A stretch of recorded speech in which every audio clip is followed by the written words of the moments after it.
வணக்கம். இன்னைக்கு நம்ம எல்லாரும் டெய்லி ஃபேஸ் பண்ற ஒரு முக்கியமான பிரச்சனைய பத்தி தான் பேச போறோம். அதுதான் படிக்கும் போதும் சரி, வேலை செய்யும் போதும் சரி, நம்ம ஃபேஸ் பண்ற அந்த ஸ்டக் ஆகுற உணர்வு. சில நேரம் நம்ம பண்ணிக்கிட்டே இருக்க அந்த எண்ட்லெஸ் ப்ரிப்பரேஷன் அல்லது தயாரிப்பு பார்க்க ரொம்ப ஆக்கப்பூர்வமான வேலை மாதிரியே தோன்றும். ஆனா உண்மை என்ன தெரியுமா? அது வேலையே இல்ல. நீங்க எப்பவாச்சும் இந்த பிளானிங் ஃபேஸ்லயே மாட்டிக்கிட்ட மாதிரி உணர்ந்திருக்கிறீங்களா?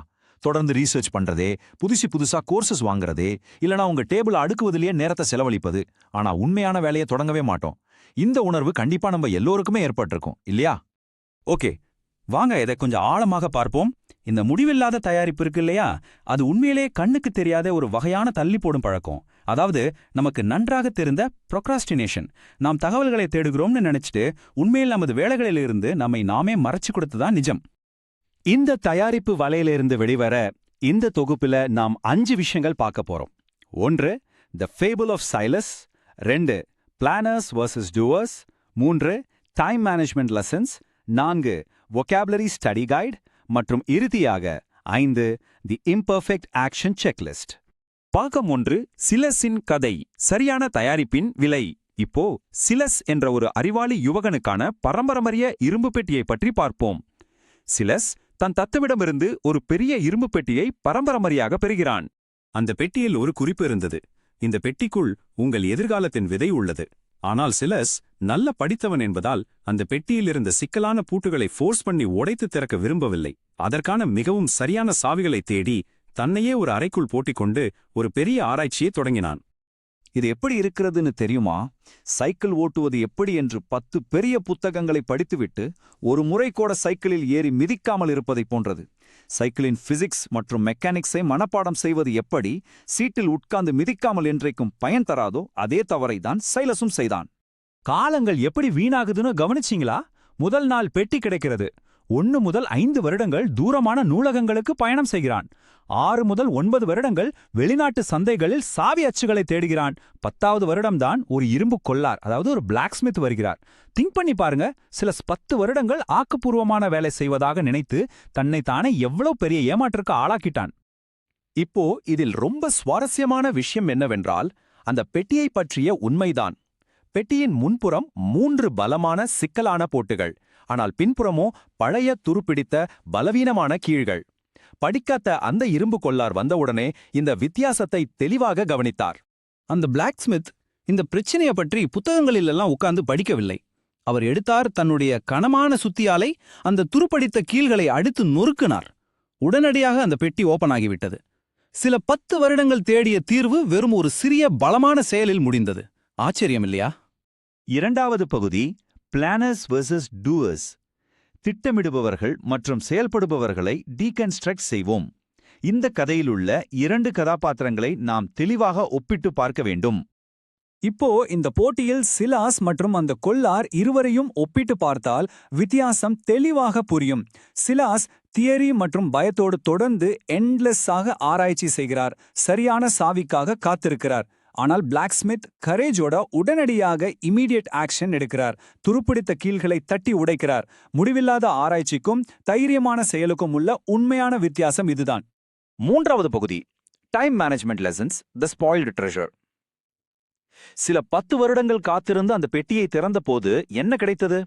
இது ஆக்சுவலி ஒரு சோக முடிவுதான். பெட்டிக்குள்ளே இருந்த அந்த அபூர்வமான பழங்கள் முழுமையாக அழுகிவிட்டன. மந்திர விதைகள் இறந்து போய் வெறும் தூசியாக மாறிவிட்டது. சிலஸ் தன்னுடைய தள்ளி போடும் பழக்கத்தால் எவ்வளவு பெரிய தங்க வாய்ப்பை கொட்டை விட்டோம் என்பதை உணர்ந்து பெரும் கவலையடைந்தான். நினைச்சு பாருங்க, ஒரு சின்ன டிலே எவ்வளவு பெரிய இழப்பை தருதுன்னு. இந்த பிளாக்ஸ்மித் மற்றும் சிலஸ் கதையிலிருந்து நம்ம தெரிஞ்சுக்க வேண்டிய முக்கியமான பாடங்கள் இதுதான். 1.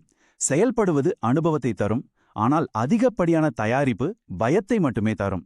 2. நேரம்தான் நம்முடைய மிக விலைமதிப்பற்ற சொத்து. 3.